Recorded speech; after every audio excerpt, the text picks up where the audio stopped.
बिस्मिल्लाहिर्रहमानिर्रहीम। अस्सलाम वालेकुम बच्चों। आज के वीडियो लेक्चर में हम चैप्टर एसोसिएशन ऑफ एट्रीब्यूट्स के बारे में पढ़ेंगे।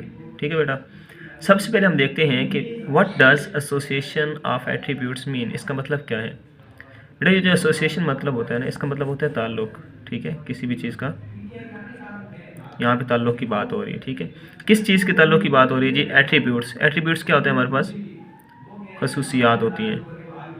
ठीक है, अब यहाँ पे अगर मैं इस एट्रीब्यूट्स को थोड़ा मज़ीद सिंप्लीफाई करने की कोशिश करूँ तो बेटा हमने एक वर्ड पढ़ा है वेरिएबल। ठीक है, वेरिएबल। एक हमने आज पढ़ा एट्रीब्यूट। ठीक है, तो इन दोनों वर्ड्स को अगर मैं कंपेयर करके आपको डिफाइन करूँगा तो आपको शायद ज़्यादा समझ आएगी। ये जो वेरिएबल लफ्ज़ होते हैं ना, इसका मतलब होता है चेंज इन क्वांटिटी। ठीक है, किसी भी चीज़ की जब क्वांटिटी में चेंज आता है ना तो उसको हम कहते हैं वेरिएबल। ठीक है, इस तरह अगर मैं बात करूँ चेंज की, चेंज इन क्वालिटी की, जब क्वालिटी में चेंज आता है तो उसको हम एट्रीब्यूट कहते हैं। ठीक है, क्योंकि इसको हम रिलेट करते हैं खसूसियात के साथ। अब ये चेंज होता कैसे? Change in quality, change of quantity तो आपको पता है कि अगर फॉर एग्जांपल मैं कहता हूँ कि मेरे पास किसी चीज़ की प्राइस जो है या किसी चीज़ की क्वांटिटी जो है, पहले मुझे 100 रुपये में 5 kg मिल रही थी, तो अब उसी 100 रुपये में मुझे 2 kg मिल रही है, तो ये चेंज इन क्वांटिटी आ गया। ठीक है, इस तरह मैं चेंज ऑफ क्वालिटी की बात करता हूँ। कैसे जी? क्वालिटी में चेंज कैसे आता है? जैसे मैं कहता हूँ ऑनेस्टी जो है ये क्वालिटी है, इसमें चेंज आ जाना, किसी को ऑनेस्टी चेंज हो जाना। या इंटेलिजेंस जो है, लेवल ऑफ इंटेलिजेंस है किसी का, कोई बंदा कितना ज़हीन है, उसकी इंटेलिजेंस में जो चेंज आता है, ठीक है, उसको हम कहते हैं एट्रीब्यूट्स। ठीक है, अब इन चीज़ों का हम एसोसिएशन चेक करते हैं। बेसिकली एट्रीब्यूट्स का एसोसिएशन चेक करते हैं। मुख्तलिफ़ किस्म की एट्रीब्यूट्स होती हैं। ठीक है, कहीं पे वो कहेगा कि किसी की इंटेलिजेंस जो है उसका आपस में क्या ताल्लुक़ है, वो चेक करें, एसोसिएशन है नहीं है। अब ये जो एसोसिएशन है नहीं है ये बातें आगे ज़ाहिर होंगी, तो इस बारे में बेटा हम थोड़ा सा देख लेते हैं कि एसोसिएशन कब होती है कब नहीं होती। ठीक है, फॉर एग्जांपल मैं कहता हूँ मेरे पास दो एट्रीब्यूट्स हैं। एक एट्रीब्यूट है मेरे पास एट्रीब्यूट्स ए एंड बी। मेरे पास दो एट्रीब्यूट्स हैं ए और बी। ठीक है, अब मैंने इनकी ना एसोसिएशन चेक करनी है। मैं चेक करना चाहता हूँ कि इनके दरमियान जो एसोसिएशन है उसका मुझे आइडिया कैसे होगा। ठीक है बेटा, तो इसके लिए बेटा मैंने क्या करना है, मैं इनको आपस में मल्टीप्लाई करूँगा। ठीक है, इज इक्वल टू रखूँगा a multiply b divide by n. ठीक है, अगर ये इक्वल हों आपस में या तो ये इक्वल होंगे, दो चीज़ें बन सकती है बेटा, या तो इनका प्रोडक्ट इस चीज़ के इक्वल होगा और या फिर नॉट इक्वल होगा। दूसरी कंडीशन क्या होगी? दूसरी कंडीशन ये होगी कि ए बी का जो प्रोडक्ट है वो नॉट इक्वल होगा ए मल्टीप्लाई बी डिवाइड एन। ठीक है, अच्छा जब तो इक्वल है फिर तो, अब बेटा जब तो वो आपस में इक्वल है ना तो हम कहेंगे दे आर इंडिपेंडेंट। ठीक है, कि इनकी जो एट्रीब्यूट्स हैं वो आपस में इंडिपेंडेंट हैं, मीन इनमें देयर इज़ नो एसोसिएशन है। ठीक है, इनमें नो एसोसिएशन है, या आप इनको कह लें कि इंडिपेंडेंट है। ठीक है, अभी आपको शायद ये बात समझ ना आए, लेकिन जब हम इसको सॉल्व करेंगे इसके एग्जांपल्स को तो आपको ये बात मज़ीद क्लियर हो जाएगी। अब दूसरी बात बेटा जो हमारी इंपॉर्टेंट बात है, जब ये इक्वल नहीं होंगे तो फिर कंडीशन क्या होगी? ठीक है, अब मैं कहता हूँ ये इक्वल नहीं है तो फिर क्या होगा? जैसे मैं कहता हूँ 2 इज़ नॉट इक्वल टू 3। अगर 2 इक्वल के 3 के इक्वल नहीं है तो इसका मतलब है 2 3 से छोटा है, ऐसे ही है ना। या मैं इसकी एक जनरल एग्जांपल यहाँ पे लेता हूँ, मैं कहता हूँ x is not equal to y। अगर x y के इक्वल नहीं है इसका मतलब या तो x y से बड़ा है और या x y से छोटा है। दो कंडीशन हो सकती हैं। ठीक है, इसी तरह इसमें भी हम बेटा ऐसे कुछ कहते हैं कि अगर a b is not equal to a b by n, तो यहाँ पे फिर क्या होगा? या तो ये a b जो होगा ग्रेटर होगा a b n से, या फिर ये से यहाँ पे लेस हो जाएगा। ठीक है, अब बेटा यहाँ पे दो बातें आती हैं। जब तो ये ग्रेटर है, a b is greater than a b by n है, ग्रेटर है तो हम कहते हैं पॉजिटिव एसोसिएशन, इनके दरमियान जो ताल्लुक़ बनेगा वो पॉजिटिव एसोसिएशन होगी। ठीक है, एक बात। और जब ये छोटा होगा, लेस होगा इससे, तो हम कहेंगे देयर इज़ नेगेटिव एसोसिएशन। इनके दरमियान जो एसोसिएशन है बेटा वो हमारे पास कौन सी होगी जी? नेगेटिव एसोसिएशन होगी। ठीक है, जब इक्वल है देयर इज़ नो एसोसिएशन, जब नॉट इक्वल है देयर इज़ एसोसिएशन। फिर कोई ना कोई ताल्लुक है भाई, ठीक है, देयर इज एसोसिएशन। अब वो ताल्लुक क्या है जी, पॉजिटिव है या नेगेटिव है, उसके लिए हम चेक करते हैं। अगर बड़ा है तो पॉजिटिव, अगर छोटा है तो नेगेटिव है। ठीक है बेटा, होप सो आपको समझ आ गई होगी। बेटा अब हमारा जो मेन और नेक्स्ट टॉपिक है वो है काई स्केयर। ठीक है बेटा, ये काई स्केयर जो है ना द मोस्ट इंपॉर्टेंट टॉपिक है फॉर लॉन्ग। ठीक है, ये होता क्या है, फर्स्ट ऑफ ऑल हम देखेंगे कि काई स्केयर होता क्या है। काय एक ना सिंबल का नाम है। ठीक है, काय, उसकी रिप्रेजेंटेशन कुछ इस तरह से होती है, ये है काय। साथ स्केयर आ रहा है तो यहाँ पे स्केयर लगा देते हैं, इसको काई स्केयर कहते हैं। ठीक है बेटा, फर्स्ट ऑफ ऑल मैं यहाँ पे इसका फार्मूला लिखता हूँ, फिर मैं इसकी डेफिनेशन को एक्सप्लेन करता हूँ। इसका फार्मूला जो होता है ना बेटा, हमारे पास होता है sum of f o minus f e square divide f e. ठीक है, एफ ओ क्या है, चले ये मैं पहले आपको थोड़ा इसका आइडिया दे देता हूँ। ठीक है, एफ ओ बेटा हमारे पास होता है ऑब्जर्व फ्रीक्वेंसीज। ठीक है, ऑब्जर्व फ्रीक्वेंसीज या इनको गिवन फ्रीक्वेंसीज भी कहते हैं। ठीक है, और एफ ई क्या होता है, ये हमारे पास होता है एक्सपेक्टेड फ्रीक्वेंसीज, एक्सपेक्टेड फ्रीक्वेंसीज। ठीक है बेटा, अब मैं इसकी डेफिनेशन की तरफ आता हूँ। यहाँ पे अगर आप देखें तो हम ऑब्जर्व फ्रीक्वेंसीज में से माइनस कर रहे हैं एक्सपेक्टेड फ्रीक्वेंसीज को। तो इसकी डेफिनेशन में जब लिखूँगा, मैं लिखूँगा देयर इज काई स्केयर, ये जो काई स्केयर है, काई square is the measure of discrepancy between observed frequencies and expected frequencies। ठीक है बेटा, अब यहाँ पे मैंने इसको लिखा कि काई स्केयर जो है वो मेजर है, मेजर करते हैं हम क्या जी, डिस्क्रिपेंसी। डिस्क्रिपेंसी बेटा कहते हैं इख्तलाफ को। ठीक है, जिसको हम डिफरेंस भी कह सकते हैं, कि जो काई स्केयर है ये इख्तलाफ देखता है किसके दरमियान जी, ऑब्जर्व फ्रिक्वेंसी के दरमियान और एक्सपेक्टेड फ्रिक्वेंसी के दरमियान। ठीक है, मतलब क्या हुआ, डिफरेंस देखता है किसके दरमियान, ऑब्जर्व फ्रिक्वेंसी के दरमियान और एक्सपेक्टेड फ्रिक्वेंसी के दरमियान जो डिफरेंस आता है ना, उसको ये बताता है काई स्केयर। ठीक है बेटा, अब यहाँ पे इसकी जो कंडीशन है वो ये है कि अगर हमारे पास आ जाए फॉर एग्जांपल काई स्केयर इज इक्वल टू 0, काई स्केयर क्या आ गया जी, 0 आ गया। अब काई स्केयर 0 आ गया, इसका मतलब ये होगा कि आपकी जो ऑब्जर्व फ्रिक्वेंसीज हैं, ठीक है, ऑब्जर्व फ्रिक्वेंसी जो हैं, मैं शॉर्ट फॉर्म में लिख रहा हूँ, इनके दरमियान और आपकी जो एक्सपेक्टेड फ्रिक्वेंसीज हैं इनके दरमियान कोई भी इख्तलाफ नहीं है। ठीक है, देयर इज़ नो डिस्क्रिपेंसी। ठीक है, इख्तलाफ क्यों नहीं है जी, काई स्केयर 0 कब आएगा, पहले मैं आपको ये बताता हूँ। काई स्केयर तब 0 आएगा जब ऑब्जर्व फ्रिक्वेंसीज की सारी वैल्यूज़ और एक्सपेक्टेड फ्रिक्वेंसीज की सारी वैल्यूज़ आपस में सेम होगी। ठीक है, देखिए ना, मैं कहता हूँ कि 2 - 2 0, 3 - 3 0, 4 - 4 0। अब ये 0 तब भी आ रहा है ना भाई जब ये दोनों सेम हैं। ठीक है, मैं कहता हूँ ये ऑब्जर्व फ्रिक्वेंसीज है, ये एक्सपेक्टेड फ्रिक्वेंसीज है, तो ये दोनों जब सेम हो जाएगी तो ये तब भी 0 आएगा। और ये सेम का मतलब है कि इनमें कोई इख्तलाफ नहीं रहा। ठीक है, तो इसका मतलब इनमें कोई भी डिस्क्रिपेंसी नहीं रहेगी। ठीक है, अब अगर हमारा काई स्केयर जो है, काई स्केयर नेगेटिव कभी भी नहीं आएगा। ठीक है, काई स्केयर नेगेटिव कभी भी नहीं आएगा, ये आपने बात याद रखनी है।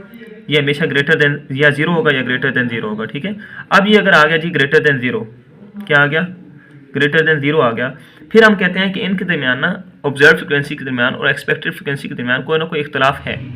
ठीक है, और जैसे जैसे ये बड़ा होता जाएगा, द ग्रेटर द काई square the greater the discrepancy, जितना आपका काई स्केयर बड़ा होता जाएगा उतनी आपका ये इख्तलाफ बढ़ता जाएगा। ठीक है बेटा, ये डिस्क्रिपेंसी बढ़ती जाएगी। ये इसका इंट्रोडक्शन था। अब हम चलते हैं इसके क्वेश्चन की तरफ। तो इसके क्वेश्चन को हल करके हम देखते हैं कि हम फर्दर उसको कैसे एक्सप्लेन कर सकते हैं। ठीक है बेटा, ओके बेटा, सबसे पहले मैं इसके मेथड को एक्सप्लेन करना चाहूँगा कि जब हमें काई स्केयर की कोई प्रॉब्लम गिवन होती है तो उसका मेथड क्या होता है। मेथड जो है ना, इनमें आपका मेथड सेम रहेगा हमेशा। ठीक है, थोड़ा बहुत डिफरेंस आता है, वो जो वैल्यूज़ होती हैं उनके हिसाब से डिफरेंस होगा, लेकिन इनका मेथड हमेशा सेम रहेगा। ठीक है बेटा, इसके ना हमारे पास कुछ स्टेप्स होते हैं, वो मैं एक्सप्लेन करता हूँ यहाँ पे।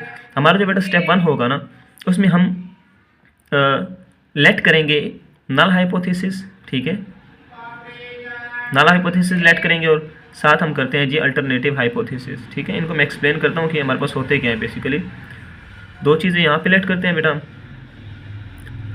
अच्छा, सेकंड स्टेप में बेटा हम क्या करते हैं, सेकंड स्टेप में हम बताते हैं कि जो हमें लेवल ऑफ सिग्निफिकेंस गिवन है, लेवल ऑफ सिग्निफिकेंस गिवन है वो कितना है जी, जिसको हम अल्फ़ा कहते हैं। ठीक है, वो हमें गिवन होगा, ठीक है। थर्ड स्टेप में हम कहते हैं जी हमने करना क्या है जी, हमने करना है chi-square टेस्ट। हमने क्या करना है जी, कौन सा टेस्ट लगाना है, chi-square टेस्ट फॉर स्टैटिस्टिक्स लगाना है हमने, ठीक है बेटा। इसमें हमारे पास यहाँ पे आप एक्सप्लेन कर देंगे इसका फार्मूला जो आपने यूज़ करना है, sum of observe frequency minus expected frequency इसका square divide by f a, ठीक है, ये लिखते हैं आप। उसके बाद बेटा हमारे पास जो स्टेप 4 आता है, इसमें हम solve the problem using formula, ठीक है। इसमें हम प्रॉब्लम को सॉल्व करते हैं, फार्मूला का इस्तेमाल करते हैं, ठीक है। जो 5वां स्टेप आता है बेटा उसमें हम देखते हैं क्रिटिकल रीजन, क्रिटिकल वैल्यू देखते हैं। क्रिटिकल वैल्यू के लिए हम क्या देखते हैं, एक हम देखते हैं chi-square जो हमने कैलकुलेट किया होता है, इसको मैं कैलकुलेटेड लिख रहा हूँ यहाँ पे बेटा, ठीक है, यहाँ पे लिख रहा हूँ कैलकुलेटेड। और एक हम chi-square देखते हैं टेबल वैल्यू से, ठीक है। ये टेबल वैल्यू जो होती है ये हम लेवल ऑफ सिग्निफिकेंस की मदद से देखते हैं। मैं फर्दर एक्सप्लेन जब क्वेश्चन करूँगा तो आपको मज़ीद समझाऊंगा, ठीक है बेटा। और स्टेप 6 कह लें आप कि ये जो हमारा स्टेप 6 होता है इसमें हम जनरल बात करते हैं कि हमारा जो सोल्यूशन है, ठीक है, जनरल आंसर या जनरल रिजल्ट की बात करते हैं कि हमारा रिजल्ट क्या है, एसोसिएशन है नहीं है, जो वो चीज़ पूछ रहा था उसका आंसर देते हैं, ठीक है। तो ये बेसिक्स हमारे पास स्टेप्स होते हैं। और ये खाका जो है ना बेटा, ये वाला ये खाका जो मैंने बनाया यहाँ पे, ये खाका तमाम क्वेश्चन में अप्लाई होना है और ये सेम है, ठीक है, इसमें कोई भी डिफरेंस आने वाला नहीं है, ठीक है। अब बात करते हैं बेटा नल हाइपोथेसिस होता क्या है, ठीक है। यहाँ पे इस चीज़ को मैं एक्सप्लेन करता जाऊँ। अगर वो आपसे क्वेश्चन में बेटा पूछ लेता है कि अगर यहाँ पे मैं कहता हूँ फॉर एग्जांपल वो क्वेश्चन में कहता है कि चेक करें कि क्या किसी बंदे की एज और कलर के दरमियान, ठीक है, एक बंदा जी गोरा है, 18 साल का है तो वो गोरा होगा, वो 26 साल का होगा तो काला हो जाएगा, क्या उसकी एज और कलर के दरमियान कोई एसोसिएशन है, कोई ताल्लुक है। तो नल हाइपोथेसिस में बेटा इसको हम कहते हैं H0। क्या कहते हैं, H0। नल हाइपोथेसिस में आपने एक हाइपोथेसिस करना है, अपने पास से ख्याली बात करनी है कि देयर इज़ नो एसोसिएशन। आपने सीधे सीधे कह देना देयर इज़ नो एसोसिएशन। किसके दरमियान एसोसिएशन नहीं है जी, between the colour and the age, between the age and the colour, ठीक है। अच्छा, अल्टरनेटिव हाइपोथेसिस इसको हम कहते हैं H1। क्या कहते हैं बेटा, H1 कहते हैं। अल्टरनेटिव का मतलब है कि अगर ये ना हुआ तो फिर ये होगा। जैसे कि हम अक्सर स्कूल जाते हैं बस पे, गाड़ी पे या अपने बाइक पे जाते हैं, हम कहते हैं कि अगर सुबह मैं बाइक पे स्कूल जाऊंगा, अगर बाइक ना हुआ तो फिर मैं पापा के साथ जाऊंगा या बस पे जाऊंगा। तो एक चीज़ ना होने की सूरत में हम अल्टरनेटिव चीज़ ढूंढते हैं। इस तरह नल हाइपोथेसिस नहीं हुआ तो फिर उसका अल्टरनेट क्या होगा। तो अल्टरनेटिव हाइपोथेसिस में आपने क्या करना है, इसका उल्ट बोलना है, ठीक है। यहाँ पे मैंने बोला देयर इज़ नो एसोसिएशन, तो इधर आप बोलेंगे देयर इज़ एसोसिएशन, ठीक है। देयर इज़ एन एसोसिएशन, कोई ना कोई ताल्लुक है जी किसके दरमियान, बिटवीन एज एंड। मैं बेटा शॉर्ट लिख रहा हूँ, आपको जस्ट एक आइडिया दे रहा हूँ, जब मैं इसको क्वेश्चन को एक्सप्लेन करूँगा तो आपको मज़ीद समझा दूँगा, ठीक है। क्वेश्चन में उसने जो पूछा था कि एसोसिएशन है या नहीं है, तो मैंने नल हाइपोथेसिस में कहा देयर इज़ नो एसोसिएशन, ठीक है। फिर अल्टरनेटिव हाइपोथेसिस में मैंने कहा कि देयर इज़ एन एसोसिएशन, ठीक है। लेवल ऑफ सिग्निफिकेंस क्या होता है जी, आपको ना जब भी whenever you are given chi-square question, आपको कोई भी प्रॉब्लम दी जाएगी तो आपको ना एक लेवल ऑफ सिग्निफिकेंस के नाम से या फिर अल्फ़ा के नाम से ना कोई वैल्यू दी होगी, और अक्सर ये 0.05 होती है, ठीक है। 0.01 भी हो सकती है, 0. कुछ भी हो सकती है, आपके टेबल होते हैं ना, टेबल में वैल्यूज़ हैं, ठीक है, लेकिन अक्सर ये होगी। आपको लेवल ऑफ सिग्निफिकेंस ये दे। अब लेवल ऑफ सिग्निफिकेंस ये होता है, सिग्निफिकेंस कहते हैं किसी चीज़ की अहमियत को, कि आपने जो हाइपोथेसिस आपका हाइपोथेसिस कर रहे हैं, ये आप जो सोल्यूशन निकाल रहे हैं उसमें एरर आने के चांसेस कितने हैं, बात समझ आ रही है, ठीक है। उसको हम कहते हैं लेवल ऑफ सिग्निफिकेंस। ये जस्ट क्वेश्चन में आपने यूज़ करना है, आप इसकी वैल्यू जो आपको गिवन होगी बस इसका इतना ही आप याद रखें, ठीक है। नेक्स्ट हमारे पास है chi-square टेस्ट।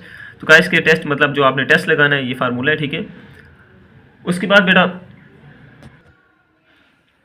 हमारे पास आ जाता है कि हम इन चीज़ों को हल करेंगे। ऑब्जर्व फ्रिक्वेंसीज हमें गिवन होती हैं, एक्सपेक्टेड फ्रिक्वेंसीज हम फाइंड करेंगे, ठीक है, वो हम यहाँ पे सॉल्व करेंगे। फिर हम chi-square फाइंड करेंगे अपना, फिर हम आते हैं क्रिटिकल वैल्यू की तरफ। क्रिटिकल वैल्यू में बेटा ये जो chi-square है ना, ये जो हम फाइंड करें इसको कहते हैं कैलकुलेटेड, क्योंकि हम इसको कैलकुलेट कर रहे हैं, ठीक है। अब दूसरा chi-square है टेबल वैल्यू। ये टेबल वैल्यू क्या होती है, कैसे चेक करते हैं बेटा, आपने क्या करना है, chi-square लिखना है जो आपको लेवल ऑफ सिग्निफिकेंस गिवन होगा। इस लेवल ऑफ सिग्निफिकेंस पर आपने इसकी डिग्री ऑफ फ्रीडम चेक कर लेनी है। डिग्री ऑफ फ्रीडम क्या होता है वो मैं आपको बताऊंगा क्वेश्चन के अंदर जाके डिटेल के साथ। फिर अगर बेटा यहाँ पे आप मेन बात जो मैं आपको यहाँ पे करने लगूँ बहुत इंपॉर्टेंट बात है, अगर ये जो काई स्क्वायर की वैल्यू जो आपने कैलकुलेट की है इसको मैं CAL लिख रहा हूँ, अगर ये बड़ी आ जाती है बेटा किससे जी, काई स्क्वायर टेबल वैल्यू से, ठीक है। एक वैल्यू हम यहाँ पे फाइंड करेंगे, एक हमने यहाँ कैलकुलेट की। अगर ये वाली वैल्यू बड़ी आ जाती है तो आप क्या करेंगे बेटा, आप रिजेक्ट करेंगे नल हाइपोथेसिस को, जिसको हमने H नॉट कहा था, इसको आप रिजेक्ट कर देंगे। अगर इसको रिजेक्ट करेंगे मतलब आपका ये जो हाइपोथेसिस है कि there is no association between age and colour, इसको आप रिजेक्ट कर देंगे। अगर इसको आपने रिजेक्ट कर दिया तो मतलब आपने इसको एक्सेप्ट कर लिया, ठीक है। एक्सेप्ट क्या किया आपने, कहा there is association between age and colour. लेकिन ये किस सूरत में होगा, जब आपकी काई स्क्वायर की कैलकुलेटेड वैल्यू बड़ी होगी काई स्क्वायर की टेबल वैल्यू से।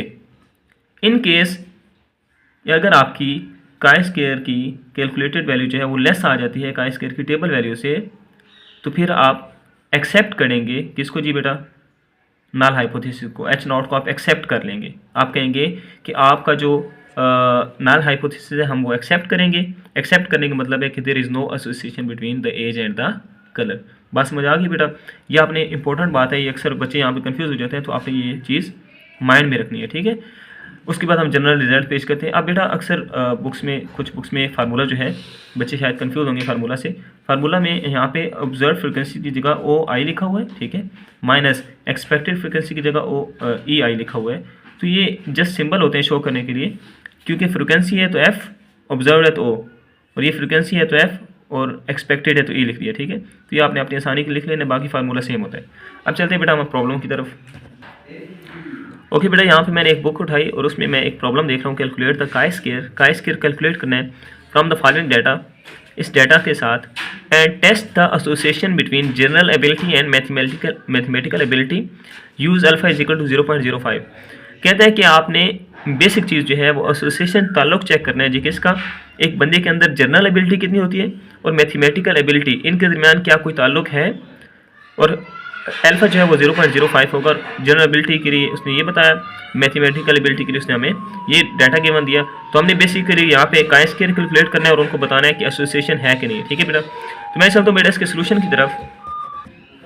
ओके, सोल्यूशन में बेटा सबसे पहले मैंने आपको बताया था, पहला स्टेप होता है हमारा null hypothesis and alternative hypothesis, ठीक है।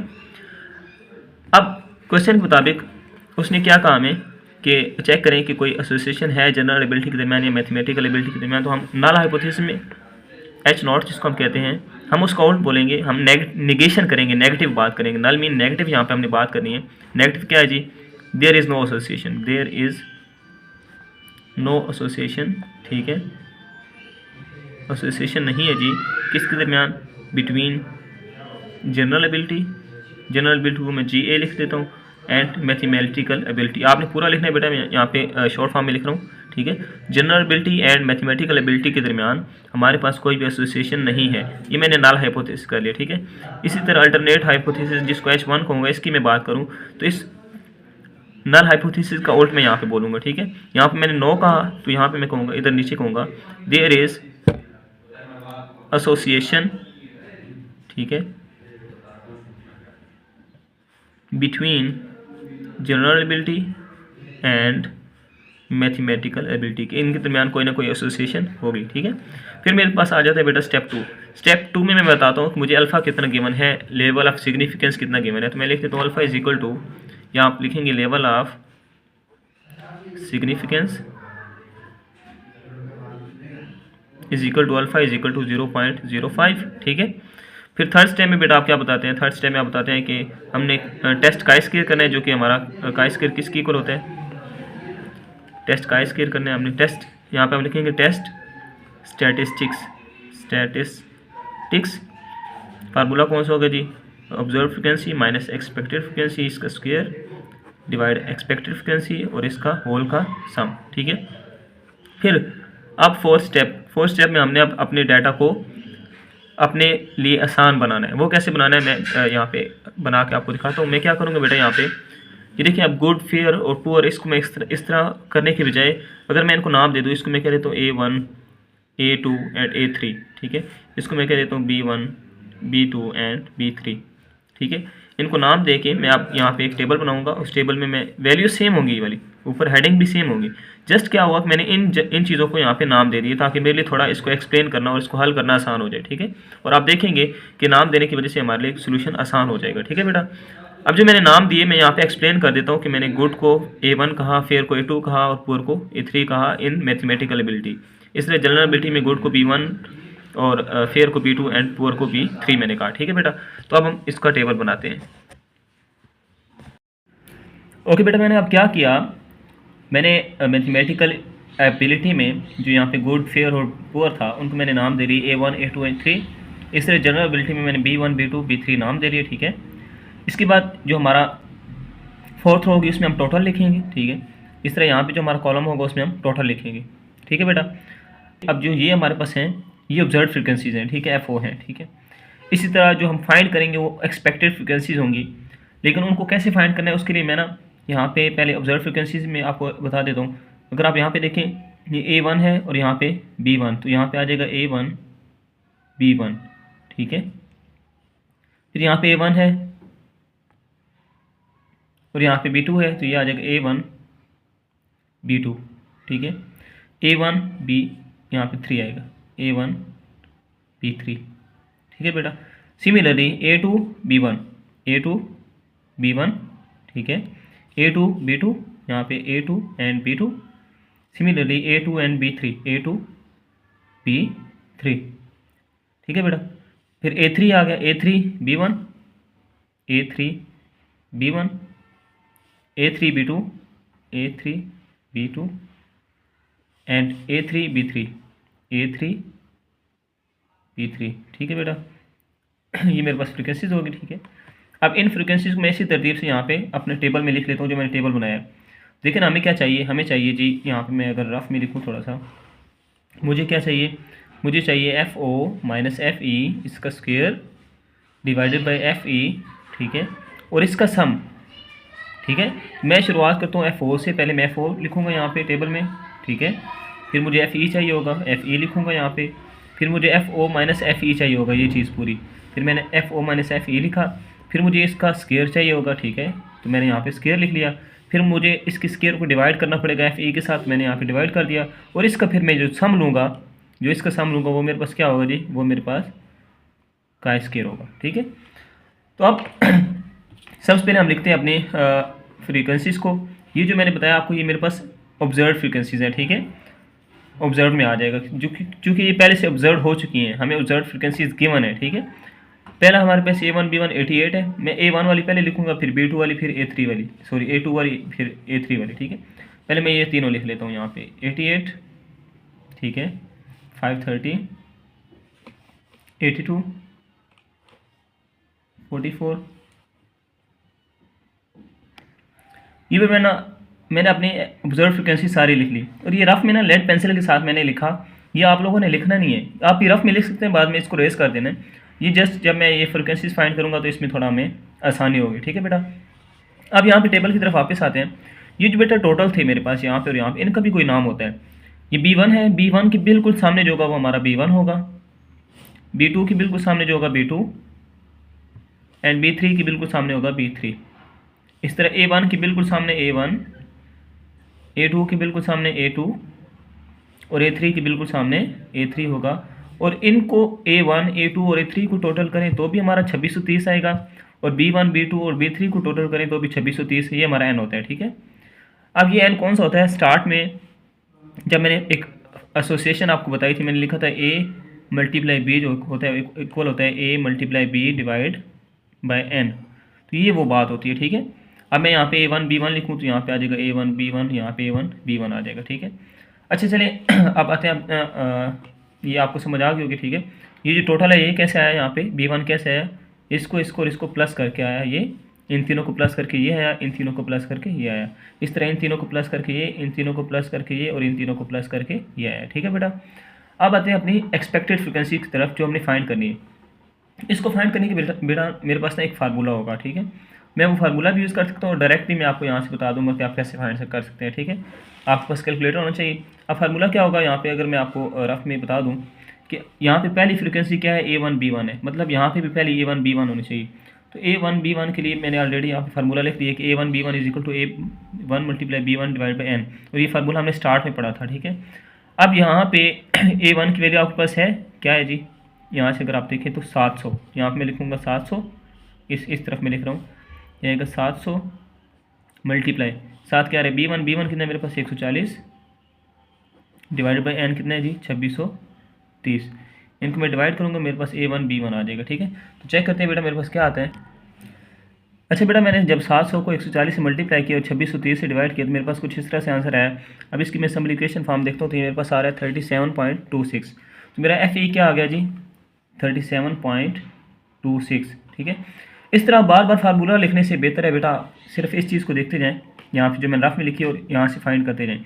देखिए जब मैंने A1 B1 की बात की, यहाँ पे A1 और B1 की, मैंने इस वैल्यू को A1 को, ठीक है, ये किसकी बात हो रही है A1 B1 की हो रही है ना, A1 को मल्टीप्लाई किया B1 से और n के साथ डिवाइड कर दिया, ठीक है। अब जब बात हो रही है A1 B2 की, तो मैं इस A1 को इस B2 के साथ मल्टीप्लाई करूँगा और n से डिवाइड कर दूँगा। A1 को देखिए पहले इसको इससे मल्टीप्लाई किया, इससे डिवाइड कर दिया n से, फिर इसको इससे मल्टीप्लाई करके n से डिवाइड करेंगे, फिर इसको इससे मल्टीप्लाई करके n से डिवाइड कर देंगे, ठीक है। तो ये वैल्यू इस तरतीब में आती जाएंगी। अब मैंने मल्टीप्लाई करना है जी बेटा 700 को मल्टीप्लाई करना है 1400 के साथ और डिवाइड कर देना है इसके साथ। ये मेरे पास आंसर आ जाएगा जी 372।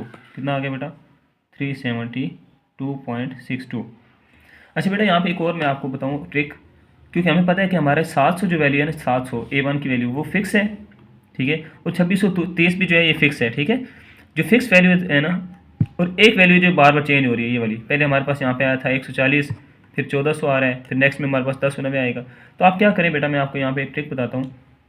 इस तरह लिखें, जो फिक्स वैल्यूज़ हैं वो लिख लें आप। फिक्स वैल्यू 107 है, ठीक है, मल्टीप्लाई जो अनफिक्स वैल्यू जो चेंज होनी है उसकी जगह मैं यहाँ पे लिख लेता हूँ जी x, ठीक है, x लिख लिया, नीचे आ जाएगा जी 2630। अब मुझे बार बार ना फार्मूला लिखने की, ये वैल्यूज़ पुट करने की बार बार ज़रूरत नहीं होगी। अब मैं क्या करूँगा, देखिए पहले x की जगह मैं क्या पुट करूँगा 140, यहाँ पे मैं ये वाला बटन दबाऊँगा CALC। वो कहता है x कितना, मैं कहता हूँ x मेरे पास 140 है, इक्वल दबाऊँगा, उसने मुझे आंसर दिया जी 37.26, ठीक है। फिर मैं CACL दबाऊँगा, वो कहता है x कितना, मैं कहता हूँ मेरा जो x है ना वो 1400 है, कितना है जी 1400। फिर इक्वल दबाऊँगा, मेरे पास ये आ गया 372.62, ठीक है, यहाँ तक मैंने फाइंड कर लिया हुआ है, ठीक है। फिर मैं लिखता हूँ CALC दबाता हूँ बेटा, फिर कहता है x कितना, मैं कहता हूँ अब मेरा x जो है वो 1090 है, 1090 है। वो कहते हैं आपका आंसर आएगा जी 290.14, सॉरी 11 290.11, ठीक है। अब मेरा A1 वाला सारा हो गया, A1 को मैंने इससे भी मल्टीप्लाई कर लिया, इससे भी और इससे भी। अब मेरा आ जाएगा A2 को फिर इससे और इससे मल्टीप्लाई करके n से डिवाइड करता जाऊँगा। अब मेरा A2 फिक्स है, ठीक है। तो अब मैं 700 की जगह पे, जो मैंने 700 लिखा था स्टार्ट में, उस 700 की जगह पे मैं क्या लिख लूँगा बेटा 1370 लिख लिया, ठीक है। CACL दबाऊँगा, वो कहता है x की वैल्यू कितनी है, फर्स्ट वैल्यू मेरे पास होगी 140, मेरे पास आ गया 72.92, यहाँ पे आएगा 72.92, ठीक है। नेक्स्ट वैल्यू x की पुट करते हैं बेटा, हमारे पास 1400 है। ये x मैंने जनरल ऐड किए हुए, आप ये मत कहिएगा कि सर यहाँ पे तो B1 B2 है तो आपने x लिखा हुआ है। ये कैलकुलेटर को पता है कि x है, हमें तो पता है कि हम A1 और B1 और B2 की वैल्यू पुट करेंगे, ठीक है। ये आएगा 729.27, ठीक है। इस तरह मैं पुट करता हूँ यहाँ पे x की जगह पे बेटा 1090, तो ये आएगा 567.79 बेटा। एक्चुअली स्टैट का जो पेपर होता है ना वो लेंथी होता है, उसमें आपको काफ़ी कैलकुलेशंस करनी होती हैं। अगर आप इस तरह की ट्रिक्स यूज़ करेंगे कोई आसान तो आपका वो सोल्यूशन जल्दी हल हो जाएगा, ठीक है। अब ये A2 वाली सारी वैल्यूज़ को मैंने इसको इससे भी मल्टीप्लाई कर लिया, इससे भी कर लिया, ठीक है। अब आ जाएगा A3 में फिक्स वैल्यू कितनी है 560 है, तो यहाँ पे 1370 की जगह मैं 560 लिख लूँगा बेटा। अब मैं CACL दबाऊँगा, वो कहता है x कितना, मैं कहता हूँ मेरा पहला x 140 है, 140 पुट किया, मेरे पास आंसर आ गया 29.8, यह आ जाएगा 29.80, ठीक है। सेकंड वैल्यू मेरे पास यहाँ पे 1400 है, ये 1400 पुट करूँगा x की जगह पे 1400, यहाँ पे आ जाएगा 1400 पुट करेंगे, हमारे पास आंसर आ जाएगा बेटा 298.09, ठीक है। सिमिलरली जब मैं लास्ट वैल्यू पुट करता हूँ A3B3 करता हूँ, यहाँ पे ये x आ जाएगा मेरे पास 1090, ठीक है, इसका आंसर आ जाएगा 232.09, ये आ जाएगा 232.09। ठीक है बेटा। अब मेरे पास यहाँ पे अगर आप देखें तो अब ऑब्जर्व फ्रिक्वेंसीज ऑब्जर्व थी, एक्सपेक्टेड मैंने फाइंड कर ली।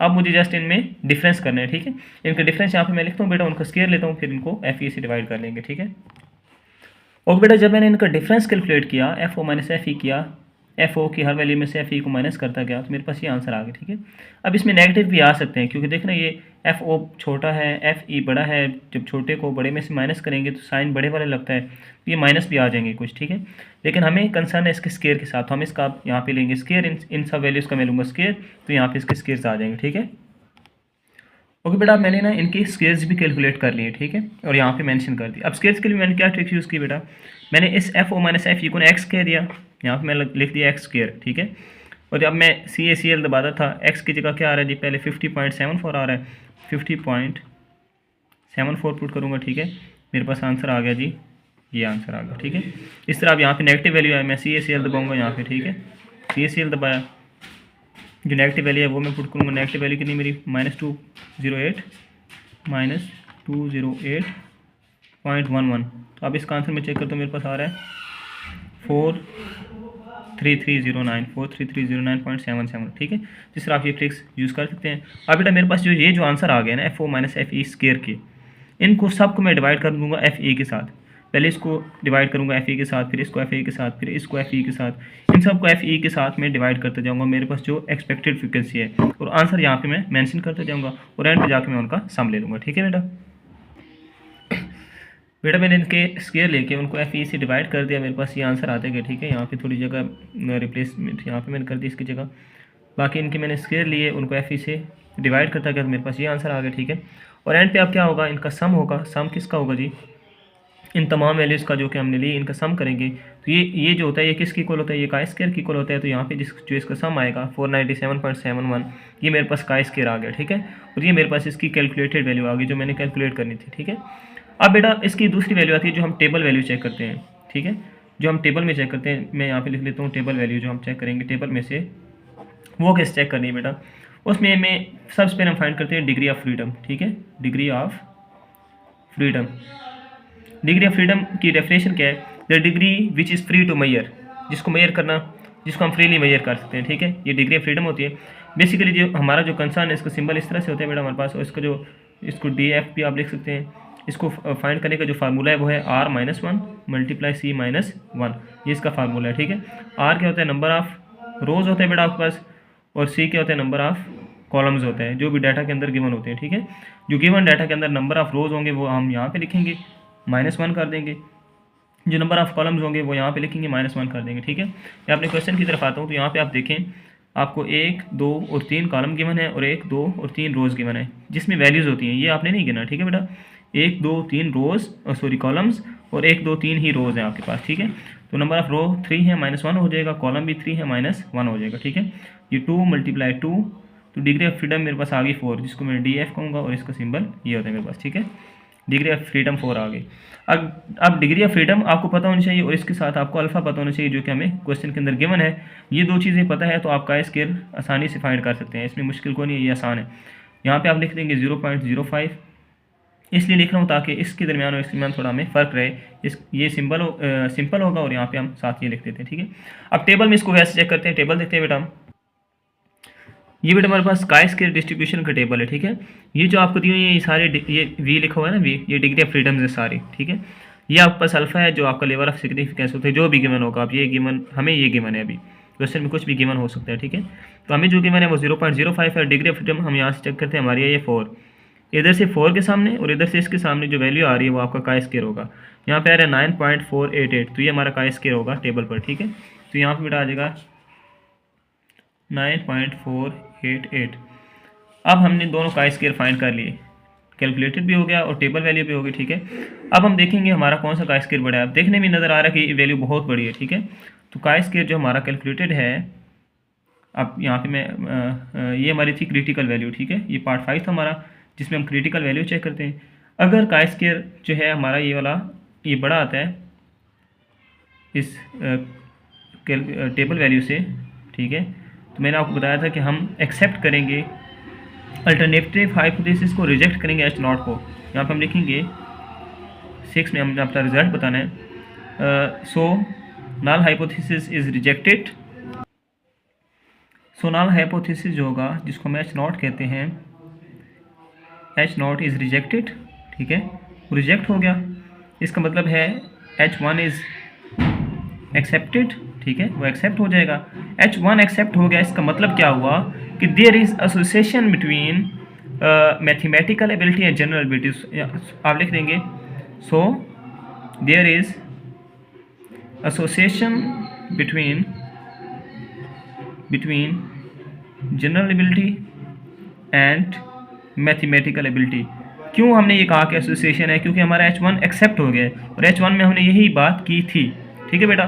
तो ये हमारा क्वेश्चन कंप्लीट हो चुका है। जो भी क्वेश्चन आएंगे बेटा आपने सेम मेथड को फॉलो करने। अगर आपको कोई क्यूरी होती है तो आप मेरे से कमेंट सेक्शन में पूछ सकते हैं, डिस्क्रिप्शन में मेरा कॉन्टैक्ट भी, आप वहाँ भी पूछ सकते हैं मेरे से। आई होप सो आप इससे रिलेटेड अगर आपको कोई भी प्रॉब्लम होती है तो आप उसको हल कर लेंगे। नेक्स्ट बेटा हमारे पास एक होता है कंटिंजेंसी टेबल। ये जो टेबल होता है ना इसको कहते हैं कंटिंजेंसी टेबल। ये मेरे पास ना इसमें 3 रोज है और 3 कॉलम्स है, तो इसको मैं 3x3 कंटिंजेंसी टेबल कहूँगा। इस तरह मेरे पास 2x2 भी होता है। जो 2x2 कंटिंजेंसी टेबल होता है ना उसमें काई स्क्वायर को सॉल्व करने का हमारे पास एक और मेथड भी है जो कि इससे बहुत सिंपल है, लेकिन वो सिर्फ 2x2 के लिए होता है। उसको कहते हैं पियर्सन्स काई स्क्वायर या फिर उसको कहते हैं direct method of chi square. तो मैं एक अलग उसके लिए वीडियो बनाऊंगा बेटा, लेकिन वो शॉर्ट क्वेश्चन में हल हो सकता है, लेकिन लॉन्ग क्वेश्चन आ जाए तो आपने यही तरीका लगाना है बेटा। इसमें फिर हम येट्स करेक्शन भी सॉल्व करेंगे नेक्स्ट फर्दर, लेकिन फिलहाल इतना काफ़ी है, ठीक है। आप इसको देखें, अगर आपको कोई क्यूरी होती है तो आप मेरे से पूछ सकते हैं। अल्लाह हाफिज़।